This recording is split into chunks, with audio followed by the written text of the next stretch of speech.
तो भाई अभी अभी जो हमने विंडो साइज़ डिस्कस किया है कि रिसीवर अपना एम्प्टी स्पेस बता देता है बफर का कि मुझे आप इतना डेटा और भेज सकते हैं किसको, सेंडर को, ताकि दोनों के बीच में सिंक्रोनाइजेशन बनी रहे, ऑपरेशन स्मूथली चलता रहे। ठीक है।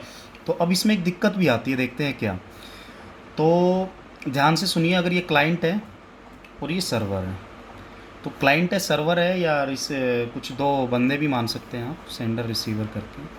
मान लीजिए ये सेगमेंट शेयर करता है इसके साथ 200 से लेके 299 तक। ठीक है। टोटल 100 बाइट भेज दी। तो अब ये बदले में इसको क्या भेजता है, ये भेजेगा इसको बदले में एक्नॉलेजमेंट 300। एक तो ये भेजेगा और विंडो साइज़ भी भेजेगा। मान लीजिए इसने भेज दिया 400 बाइट, तो 400 का मतलब है उसका एम्प्टी स्पेस। तो विंडो साइज़ हमेशा क्या इंडिकेट करता है, empty space at receiver and. ठीक है। तो ये 400 भेजेगा, तो ये 300 से लेके कहाँ तक भेजेगा, 699 तक। सेगमेंट्स यहाँ से यहाँ बाइट्स होंगी उसमें, 400 बाइट टोटल। और फिर ये बदले में क्या करेगा, एक्नॉलेजमेंट भेजेगा किसका, 700 चाहिए इसको। और मान लीजिए विंडो साइज़ भेज देता है 0। तो इसका क्या मतलब है विंडो साइज का, इस विंडो साइज का मतलब है 0 का कि बफर फुल हो चुका है रिसीवर एंड पे, तो अब आप डेटा मत भेजिए। तो ये फिर वेट करता है, ये वेट करता है फॉर एक्नॉलेजमेंट, कि जब भी मेरे पास एक ऐसा एक्नॉलेजमेंट आएगा जिसमें विंडो साइज 0 से ज़्यादा होगा, तो फिर मैं क्या करूँगा, अपना सेंड करूँगा डेटा। कौन, सेंडर। ठीक है। अभी मान लीजिए उसके बाद आती है फिर से एक्नॉलेजमेंट 700, और विंडो साइज मान लीजिए रहता है 500 बाइट। ये फिर से भेजता है, पर किसी कारणवश ये हो जाती है लॉस्ट। ये क्या हो जाती है, लॉस्ट। और मान लीजिए इसने एक्नॉलेजमेंट टाइमर लगाया हुआ है, तो अब होगा क्या, ध्यान से सुनिएगा, कि इसने ये लगाया हुआ है एक्नॉलेजमेंट टाइमर, या एक्नॉलेजमेंट टाइमर की ना भी डिस्कशन करें तो सुन लें कि इसने एक्नॉलेजमेंट भेजी, इसको नहीं मिली। तो इसने एक्नॉलेजमेंट भेजी कि मुझे 500 बाइट चाहिए। तो अब होगा क्या कि ये वेट करने लग जाएगा डेटा के लिए, वेटिंग फॉर डेटा। तो ये एक्नॉलेजमेंट के लिए वेट कर रहा है, क्यों, क्योंकि इसको विंडो साइज 0 से ज़्यादा चाहिए। और ये अब डेटा के लिए वेट कर रहा है क्योंकि इसने भेज दिया एक्नॉलेजमेंट कि मुझे इतना डेटा चाहिए, पर ये हो गया लॉस्ट। तो अब होगा क्या, सुनिएगा ध्यान से, कि ये तो कर रहा है वेट फॉर एक्नॉलेजमेंट, ये कर रहा है वेट फॉर डेटा। तो क्या होगा, ना तो ये एक्नॉलेजमेंट भेजेगा क्योंकि इसको डेटा, ये इसको तो इसको लगा है मैंने भेज दी है, और ना ये अपने आप से डेटा भेजेगा क्योंकि वो वेट कर रहा है कि जब तक वो एक्नॉलेजमेंट नहीं आएगी मैं भेजूंगा नहीं। तो एक ऐसी सिचुएशन जब ये इसके लिए वेट करे, ये इसके लिए, और काम कोई भी ना कर पाए। सुना, कब होती है प्रॉब्लम, जब विंडो साइज 0 आता है किसकी तरफ, सेंडर की तरफ, तो वो वेट करने लग जाता है किसका, एक्नॉलेजमेंट का। और अगर वो भेजता है थोड़ी देर में स्पेस एम्प्टी होने के बाद एक्नॉलेजमेंट, तो उस केस में होता क्या है कि वो मान लीजिए लॉस्ट हो जाती है। तो प्रॉब्लम ये हो जाती है कि ये डेटा के लिए वेट कर रहा है, वो एक्नॉलेजमेंट के लिए। तो ऐसी सिचुएशन लीड टू एक प्रॉब्लम को करती है, और वो प्रॉब्लम क्या कहलाती है, डेडलॉक। कि जब वो उसके लिए वेट करे, वो उसके लिए, और क्योंकि यहाँ पे कम्युनिकेशन चल रहा है, मैसेज की बात चल रही है, तो ये डेडलॉक कम्युनिकेशन डेडलॉक कहलाता है, न कि रिसोर्स डेडलॉक। तो रिसोर्स डेडलॉक कहाँ होता है, ऑपरेटिंग सिस्टम में, जो हम पढ़ेंगे। और कम्युनिकेशन डेडलॉक कहाँ होता है, कंप्यूटर नेटवर्क्स में, जब एक दूसरे के लिए ऐसा काम होता है कि एक एक्नॉलेजमेंट के लिए वेट कर रहा होता है और एक डेटा के लिए। पर सॉल्यूशन इसका अभी तक कुछ भी नहीं है। अगर डेडलॉक ख़त्म करना है तो तुम इसके लिए एक काम करो कि जब भी तुम वेट फॉर एक्नॉलेजमेंट करोगे तो एक टाइमर लगा दो, और वो टाइमर कहलाता है परसिस्टेंस टाइमर। Persistence timer. तो परसिस्टेंट टाइमर का अगर तुमने 30 सेकंड या 40 सेकंड के लिए लगा दिया, तो होगा क्या कि 30 सेकंड के बाद वो टाइमर क्या हो जाएगा, एक्सपायर। तो जैसे ही टाइमर क्या होगा, एक्सपायर होगा। ठीक है। जैसे ही टाइमर क्या होगा, एक्सपायर होगा, तो ये बंदा क्या करेगा, इसकी तरफ एक सेगमेंट भेजेगा, प्रोब, इसको बोलते हैं प्रोब सेगमेंट। और ये प्रोब सेगमेंट अगर इससे इसकी तरफ आ गया, तो ये बंदा समझ जाएगा कि अगर इच्छा सेंडर ने आके जाहिर की है कि भाई डेटा भेजूँ क्या, तो इसका मतलब ये समझ जाएगा कि जब मैंने एक्नॉलेजमेंट भेजी थी कि भेज दे, तो इसका मतलब गड़बड़ हुई है, मतलब कि मेरी एक्नॉलेजमेंट के साथ प्रॉब्लम हुई है कुछ ना कुछ। तो ये बोलेगा बिल्कुल आप भेज सकते हैं। तो ये इसको बोल देगा एक्नॉलेजमेंट 700, मतलब कि वहाँ से डेटा चाहिए। और क्योंकि उस टाइम तक और डिले हो चुका है, तो मे बी वो 900 बाइट के लिए भेज दे अब, क्योंकि उस टाइम तक और बफर खाली हो चुका होगा रिसीवर का, क्योंकि वो प्रोसेसिंग कर रहा था। तो हमने यहाँ से सीखा कि कम्युनिकेशन डेडलॉक कब आता है। ठीक है, जब विंडो साइज़ में ऐसे 0 अप्रोच करता है, और उसको दूर कैसे करते हैं, और परसिस्टेंट टाइमर लगता कहाँ पे है, सेंडर एंड पे लगता है या रिसीवर एंड पे। तो ये सारी की सारी बातें आपको पता होनी चाहिए, ठीक है। तो अगर ये सारी बातें पता हैं तो मैं समझ पाता हूँ कि आपने समझ लिया है विंडोज़ साइज़ भी, ठीक है। अब देखते हैं आगे। तो जैसे ही हमने पढ़ा था ये, तो विंडो साइज़ भी पढ़ चुके हैं। तो यहाँ पे अब 3 फ्लैग आप पढ़ चुके हैं, सिन, फिन और एसी के। तो अब अगला है PSH, URG और RST। देखते हैं ये क्या है। तो सबसे पहले हम पढ़ते हैं, मान लीजिए एक एक बिट के फ्लैग हैं भाई। तो सिन आप समझ गए, एसी के आप समझ गए और फिन आप समझ गए। तो अब हम पढ़ते हैं PSH। तो PSH अगर 1 हो, PSH 1 हो तो क्या होता है, 1 या 0 होगा। तो ध्यान से सुन लो, PSH का मतलब होता है पुश द सेगमेंट, पुश करिए सेगमेंट को। क्योंकि होता क्या है कि जो एप्लीकेशन लेयर से डेटा आता है, कौन सी लेयर पे, ट्रांसपोर्ट पे। तो ट्रांसपोर्ट एक तो उसको बफर करती है पहले, ठीक है, फिर आगे भेजती है नीचे की तरफ। पर ये क्या बोलता है कि ये बहुत ही अर्जेंट डेटा है, मतलब कि अर्जेंट नहीं बोल सकते इसको।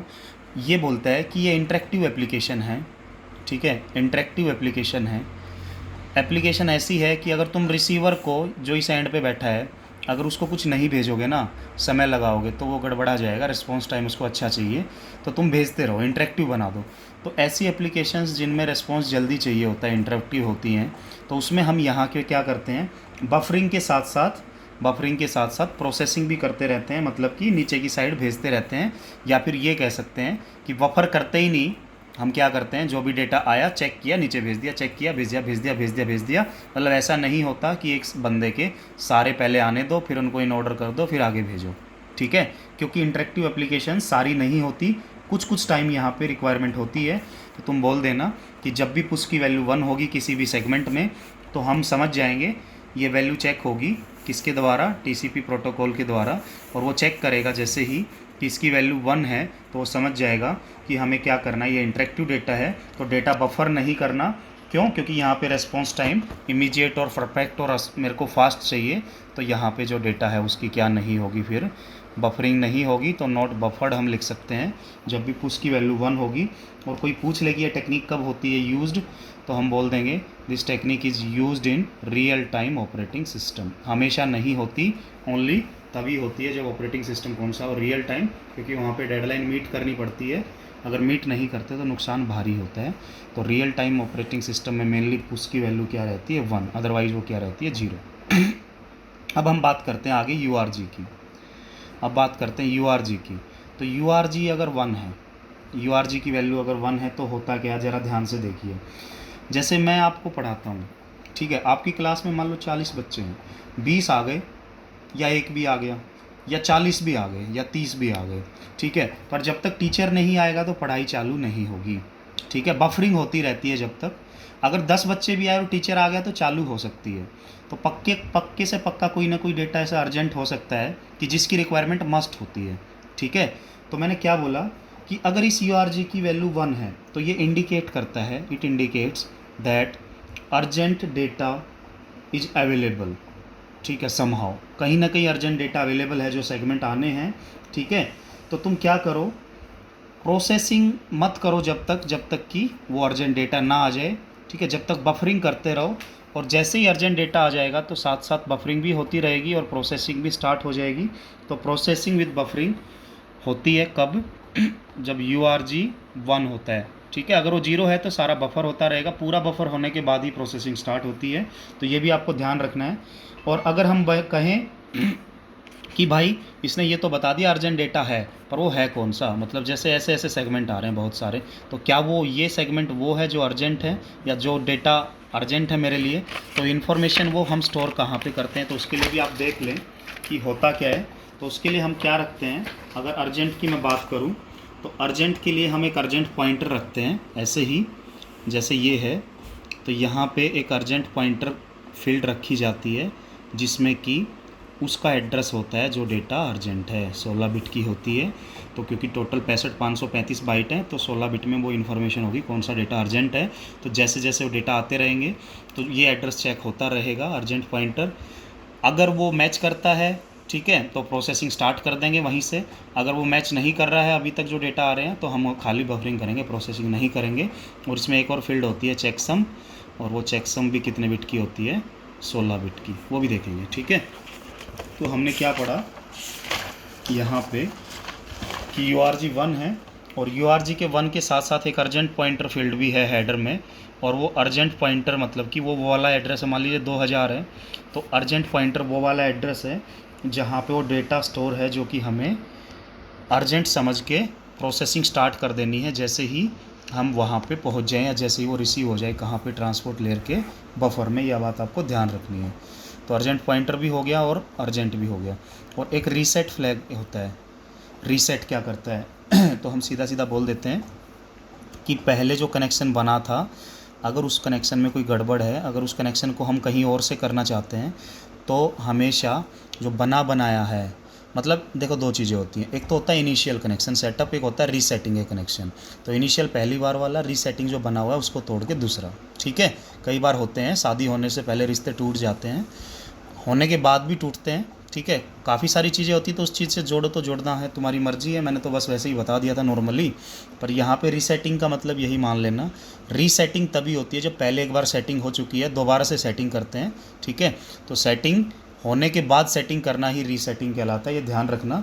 तो हम एक ही बात बोल सकते हैं कि अगर किसी सेगमेंट में RST की वैल्यू 1 है तो तुम बोल दोगे it means this segment indicate, या we can say it is used for resetting the connection. ठीक है, और रीसेटिंग द कनेक्शन करना अनिवार्य हो जाता है जब पहली सेटिंग नहीं चल रही हो। ठीक है, तो पहली सेटिंग जो कनेक्शन की है, अगर उसमें गड़बड़ है तो दूसरी सेटिंग कर लेंगे तो कोई दिक्कत नहीं होगी। ठीक है, ये बात है। अब एक और बात अगर हम करते हैं चेकसम की, चेकसम यहाँ पे कितने बिट की इन्फॉर्मेशन है, 16 बिट की इन्फॉर्मेशन है। तो जो चेकसम है वो आप समझते हैं कि जो सेंडर है और डेस्टिनेशन है ये दूर दूर बैठे हैं, तो जब भी डेटा आता है, जैसे ये है, ये राउटर है कोई, और ये कोई नेटवर्क है, ये फिर से कोई राउटर है, ये फिर से कोई नेटवर्क है, ये राउटर है, ये भी राउटर है। ठीक है, और ये ऐसे डेस्टिनेशन के पास जा रहा है, ये लैन है, ये भी लैन है। तो जब डेटा यहाँ से यहाँ तक आता है ना, तो करप्ट होने के चांसेस होते हैं, क्योंकि चैनल पे और नेटवर्क्स में क्या रहती है, चैनल पे और नेटवर्क्स पे क्या रहती है, नॉइज़, और वो नॉइज़ बिट को मॉडिफाई कर सकती है, तो डेटा करप्ट होने के चांस होते हैं। तो एक बात ध्यान रखना कि जब भी वो लैन से होके गुजरती है तो CRC लगता है। CRC हमेशा डेटा लिंक लेयर का काम होता है, और मैंने बताया भी है लोकल एरिया नेटवर्क पे CRC काम करती है। और इस सेंडर ने जो भेजा, तो इस डेस्टिनेशन ने जो रिसीव किया, ये वेरीफाई करने के लिए, और इस पूरे पे तो कौन काम करेगा, ट्रांसपोर्ट, और इन बीच बीच में लैन पे कौन काम करती है हमेशा, कौन, CRC। ठीक है, क्योंकि छोटे पे CRC ठीक है, वो थोड़ा कॉम्प्लेक्स होता है, चेकसम थोड़ा आसान होता है, और वेरिएबल मतलब वैरायटी भी काफ़ी रहती है इसलिए। तो ये डेस्टिनेशन जो है कौन सा मेथड यूज़ करता है, एक चेकसम मेथड यूज़ करता है, ताकि डेटा करप्ट है या नहीं है वो पता लगाया जा सके। ठीक है, तो चेकसम अगर हम बोले, पेपर में पूछ ले कोई कि क्यों होता है, तो तुम बोल देना TCP करता है checksum calculate for to identify error, कि डेटा करप्ट है या नहीं है। ठीक है, तो चेकसम कैलकुलेट किया जाता है बस ये देखने के लिए कि डेटा रिसीव जो हुआ है करप्ट है या नहीं है। ठीक है, और चेकसम ट्रांसपोर्ट लेयर पे होता है, और CRC डेटा लिंक लेयर पे होता है। और अभी किसी के मन में सवाल पैदा हो जाए चेकसम पढ़ा दो, मैं बोलूँगा नहीं पढ़ाऊँगा। उसका कारण है कि जब हम डेटा लिंक लेयर पढ़ेंगे तो वहाँ पे चेकसम भी एक साथ करा दूँगा और डेटा CRC भी करा दूँगा, क्योंकि एरर डिटेक्शन एक साथ पढ़ लेंगे तो थोड़ा अच्छा लगेगा सबको। ठीक है, ये चीज़ है।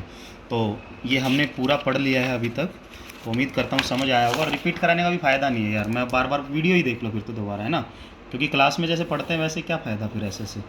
तो इसमें एक और फील्ड होती है ऑप्शंस एंड पैडिंग फील्ड, जैसे उसमें था। तो ऑप्शन एंड पैडिंग फील्ड जो यहाँ पे होती है वो आपकी 40 बाइट की इन्फॉर्मेशन होती है, जैसे कि कल भी थी। तो 4 करके, ये तो मैंडेटरी है, ये तो हमेशा जाएगा, ये ऑप्शनल है। तो source port, destination sequence number, acknowledgement number, ये सारे flag, window size, checksum, urgent pointer, ये सब आप पढ़ चुके हैं।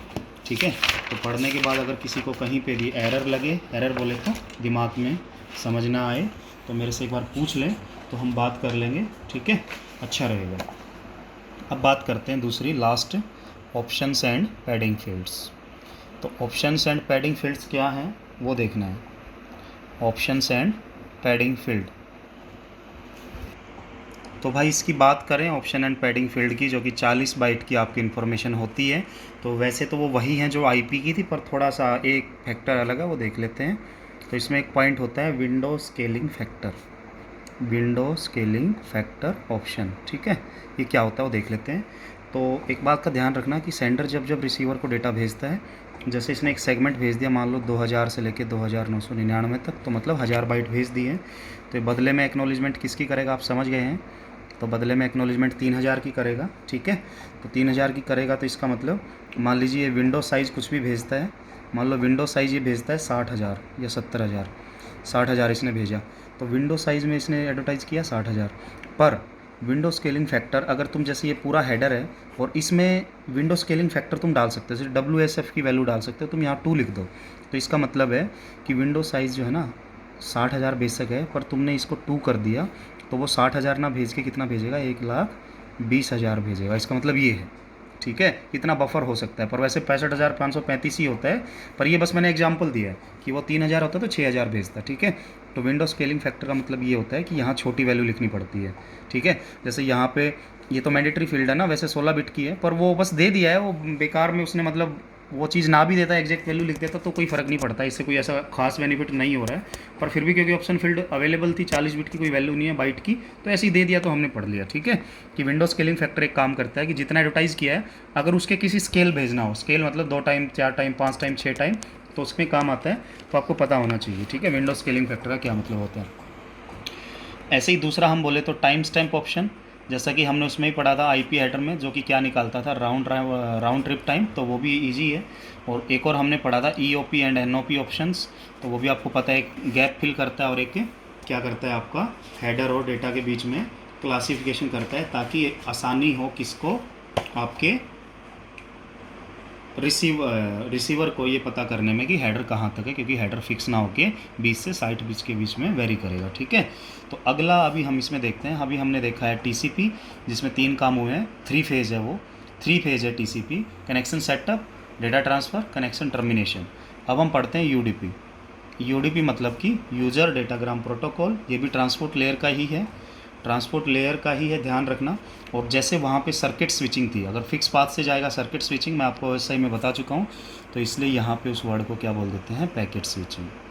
जैसे वहाँ सर्किट स्विचिंग बोला, ऐसे यहाँ पैकेट स्विचिंग बोलेंगे, ध्यान रख लो। और यहाँ पे बस डेटा ट्रांसफ़र करना है, कुछ भी एक्स्ट्रा नहीं करना है, ठीक है। तो देखते हैं, और इसको क्या बोला जाता है यहाँ पे UDP में, डेटाग्राम। तो डेटाग्राम देखते हैं कितने का होता है। तो अगर इसकी मैं बात करूँ तो हेडर होता है और डेटा होता है, और ये फिर से कितना होता है, 65,535 बाइट होता है। डेटा चेंज नहीं होता, वो 16 बिट के हिसाब से ही होता है। और ये जो हेडर होता है, हेडर ये 8 बाइट का होता है फिक्स, तो ऑप्शंस की भी ज़रूरत नहीं पड़ेगी, 8 बाइट का फिक्स होता है। और हेडर तो छोटा होगा ना अपने आप, जब रिस्ट्रिक्शंस कम होगी कि भाई जाओ जिस रास्ते से जिसको जाना, हमें कोई मतलब नहीं, फालतू हो तुम सब, ये मतलब है। तो हेडर पढ़ते हैं। अब कोई खुश मत हो जाना ये हेडर देख के कि सबसे अच्छा हेडर यही लगा क्योंकि छोटा सा है, ठीक है, इतना ही है। 16 बिट का सोर्स पोर्ट होगा, किसने भेजा है, ठीक है। 16 का डेस्टिनेशन पोर्ट होगा, कहाँ जाना है, ठीक है। अगर क्लाइंट सर्वर रिक्वायरमेंट होती है, जब जब क्लाइंट सर्वर होगा तो हमेशा डेस्टिनेशन पोर्ट 80 होगा। पर जब जब वो 2 बंदों के बीच की बात होगी, सर्वर कोई भी नहीं है, सेंडर रिसीवर होंगे, तो डेस्टिनेशन सोर्स डायनेमिक से भी हो सकते हैं दोनों, ठीक है। हमेशा ही नहीं होता, जब सर्वर की रिक्वायरमेंट या गूगल या ब्राउजिंग वाली चीज़ें ज़्यादा होती हैं तब आता है वो। और इसमें एक चेकसम भी होता है, क्योंकि एरर यहाँ पे भी निकाल लेते हैं। वो 16 बिट का होता है, पर एक चीज़ ध्यान रखना, ये ऑप्शनल होता है, मतलब कि मैंडेटरी नहीं होता। और टोटल लेंथ होता है एक, total length, size of datagram जो बताते हैं वो भी उतने का ही है, तो 16 बिट। बस ये 4 फील्ड होती हैं, source port, destination port, checksum और टोटल लेंथ, ठीक है, ये दोनों चीज़ें। अब किसी के दिमाग में क्वेश्चन आ जाए कि सर ये फिर कैसा दिखेगा, तो देखते हैं। 8 बाइट का है, 8 बाइट मतलब कि कितने बिट का है, ये 64 बिट का है, मतलब कि कितने बिट का है, 64 बिट का है। और इसमें समझाने का कुछ ऐसा खास है ही नहीं, तो हम थोड़ा देख लेते हैं एक बार डिफ्रेंशिएशन कि दोनों में क्या क्या डिफरेंस आएंगे। तो ध्यान से सुनो, ये TCP है मान लीजिए, और ये UDP है मान लीजिए। तो एक बात ध्यान रखना, इसके साथ रिलायबिलिटी जुड़ी है कि जिस रास्ते जाएगा, हमें पता है किस रास्ते जाएगा, तो हम जाके ढूंढ सकते हैं उसको, ठीक है। कोई चोर था या ड्राइवर चोर निकला, तो मैंने उसको एक फ़िक्स रास्ते से भेजा था, या मान के चलें सेटअप था, तो मैं उसको उसी रास्ते पे ढूंढूंगा, तो रिलायबल हो जाता है, क्योंकि एक्नॉलेजमेंट्स भी आती हैं, ठीक है, उसी रास्ते से। इसमें ऐसा कुछ एक्नॉलेजमेंट्स आने वाने का कुछ नहीं है, पहुंच गया बस ख़त्म हो गई, ठीक है। और UDP को किसके लिए जाना जाता है, स्पीड के लिए, मतलब कि इसकी फास्टनेस के लिए। क्योंकि अगर मान लीजिए एक रोड पे ट्रैफिक जाम हो रखा है और आपके मालिक ने बोला वहीं से जाना है, तुम फंस गए, ठीक है, जैसे हम शहर में निकलते हैं ना, गाड़ियाँ फंस जाती हैं, बाइक वाले यहाँ वहाँ से निकाल लेते हैं दूसरे रास्तों से, तो यूडीपी में ऐसी रिस्ट्रिक्शन नहीं है इसलिए। तो ये किसके लिए जाना जाता है? रिलायबिलिटी के लिए। वो किसके लिए जाना जाता है? फास्टनेस के लिए। तो आने वाली 2 मिनट में मैं जो बातें बोलूँगा आपको नंबर दे सकती है बहुत ज़्यादा, ठीक है, वो ज़्यादा मतलब 3 से 4 नंबर भी दे सकती है, 1 से 2 तो देगी देगी किसी भी पेपर में। तो ध्यान से सुनो। पहला, इसका हेडर 20 से 60 बाइट का, इसका 8 बाइट का, ठीक है। दूसरा, इसमें फ़्लो कंट्रोल भी है, आपने देख लिया। रिसीवर ने विंडो बोला, वो सब पता चल जाएगा कि रिसीवर का कितना है। इसमें है कहीं पे विंडो साइज़? नहीं है। नो फ्लो कंट्रोल, पहली बात नहीं रहेगा, ठीक है। ये प्रोवाइड नहीं करेगा यूडीपी, और कोई करेगा तो देख लेंगे। चेकसम है, बिल्कुल है, मैंडेटरी है। एरर कंट्रोल होगा ही होगा। और इसमें क्या होगा? चेकसम आपका जो है ऑप्शनल है, तो एरर कंट्रोल जो है यूडीपी करे या ना करे इसकी मर्जी है। यूडीपी नहीं करेगा तो फिर डेटा लिंक लेयर फंस जाएगा, उसको करना पड़ेगा नीचे, क्योंकि एरर कंट्रोल तो करना ही पड़ेगा, वो तो होगा ही होगा भाई। जब ऊपर वाला लेयर वाला नहीं करेगा तो नीचे वाला करेगा। फिर एक बंदा समझदार तो होता ही, एक तो करना ही है, ठीक है। बॉस ने बंदे को काम दिया, बंदा नहीं करेगा तो बॉस को करके भेजना, उसका भी कोई बॉस है। तो चीज़ तो वही है। नंबर 4 तो हम कह सकते हैं एरर कंट्रोल होगा ही होगा, और इसमें एरर कंट्रोल हो भी सकता है और नहीं भी हो सकता, क्योंकि चेकसम मैंडेटरी नहीं है, ठीक है। एक और बात, टीसीपी अगर आईपी के साथ मिल जाता है, टीसीपी आईपी मिल के क्या कहलाता है? कनेक्शन ओरिएंटेड टीसीपी प्रोवाइड करता है मेनली, है ना, वही करता है। और इसमें अगर बात करें तो यूडीपी अगर आईपी के साथ मिलता है तो ये तो कनेक्शन लेस है ही, पढ़ा था हमने कल, यूडीपी तो है ही, दोनों ही है। तो ये कैसी सर्विस देगा फिर? कनेक्शन लेस, ठीक है। और ऐसे ही नंबर 6 की मैं बात करूं, एक बात ध्यान से सुनो। एक एरर कंट्रोल जो है ना, थोड़ा सा एरर कंट्रोल नेटवर्क लेयर पे भी होता है, और नेटवर्क लेयर पे कौन करती है? आईसीएमपी। तो एक बात ध्यान रख लीजिए कि यह डिपेंड नहीं है, इट डजेंट डिपेंड ऑन किसके ऊपर? आईसीएमपी के ऊपर, टू प्रोवाइड एरर कंट्रोल, ठीक है। ये उसी के ऊपर जिम्मेवारी नहीं छोड़ता कि तू कर लेना, क्योंकि ये खुद कर रहा है, मैंडेटरी है, तो इसके ऊपर डिपेंड नहीं है पूरा, पर ये डिपेंड है, इट डिपेंड्स ऑन आईसीएमपी। क्यों? क्योंकि जब ये एरर कंट्रोल नहीं करेगा तो दूसरा भाई को तो देखना पड़ेगा ना, ये ऑप्शनल है ना, यहाँ पे डिपेंड है, ये लिख सकते हैं। Number 7, long distance short distance मैं बोल चुका हूँ ऑलरेडी, फिर भी लिख देता हूँ कि एप्लीकेशन लेयर के कौन कौन से प्रोटोकॉल इसको यूज़ करते हैं, कौन कौन से इसको यूज़ करते हैं। तो ये पेपर में आता है, कौन सा पेपर, जब पेपर होता है हमेशा आता है कि एप्लीकेशन लेयर के कौन से टीसीपी को, कौन से यूडीपी को। तो थोड़े लिख लेते हैं, बाकी बाद में पढ़ेंगे। एचटीटीपी इसको करता है, एफटीपी इसको करता है, टेलनेट इसको करता है, टीसीपी को, और एसएमटीपी भी इसको करता है। इनको पढ़ेंगे जब ये प्रोटोकॉल पढ़ेंगे ना, जब फिर से बात आएगी कि ट्रांसपोर्ट लेयर का कौन सा यूज़ करते हैं ये, और इसको कौन कौन यूज़ करता है? डीएनएस करता है, टीएफटीपी करता है, और SNMP simple network management protocol. तो अभी के लिए रट लें, ठीक है, क्योंकि समझाऊंगा मैं किसमें, जब प्रोटोकॉल पढ़ेंगे जब। और एक और बात है कि इसमें फिक्स पाथ से आएगा, फिक्स से। तो फिक्स से आएगा तो क्या ऐसे ऐसे भेज सकता है? नहीं, पर इसमें ऐसे ऐसे से कहीं से भी भेज सकता है। तो एक बात और ध्यान रख लेना, क्या मल्टीकास्टिंग हो सकती है यहाँ पे? एक से ज़्यादा रास्तों से जा सकता है? तो तुम बोलोगे नहीं। और क्या ब्रॉडकास्टिंग भी हो सकती है? तो ब्रॉडकास्टिंग मतलब सभी से भेज दिया, वो भी नहीं होगी। और अगर इसमें करें तो क्या मल्टीकास्टिंग हो सकती है? तो मल्टीकास्टिंग बिल्कुल अलग अलग रास्तों से भेज सकता है। इसमें तो फ्री है ना, कहीं से जाओ, जिसकी मर्जी जहाँ से जाए, ठीक है। इसका भी मैंने एग्जांपल दिया था कि दिल्ली की बारात दिल्ली में जानी है, तो भाई सब कोई अपना कहीं से जा रहा है, कोई अपने घर से सीधा वहाँ जा रहा है, कोई कहीं से जा रहा है, कोई कहीं से, गार्डन में ही तो पहुँचना है। तो उसमें वो होता है, ट्रैफिक भी जाम होने की सिचुएशन कम है, बहुत ही बड़े आदमी की शादी है तो, ठीक है। और ऐसे ही ब्रॉडकास्टिंग की बात करें मल्टीकास्टिंग के बाद, तो वो भी कर सकता है। तो ये कौन सपोर्ट करता है? ये नहीं करता है। यूनिकास्टिंग इससे भी और इससे भी, दोनों से हो सकती है यूनी, ये भी। तो ये पॉइंट्स आप याद रख लें, क्योंकि किसी भी पेपर में ज़रूर आएगा। अब बाकी बातें करते हैं दूसरी वीडियो में।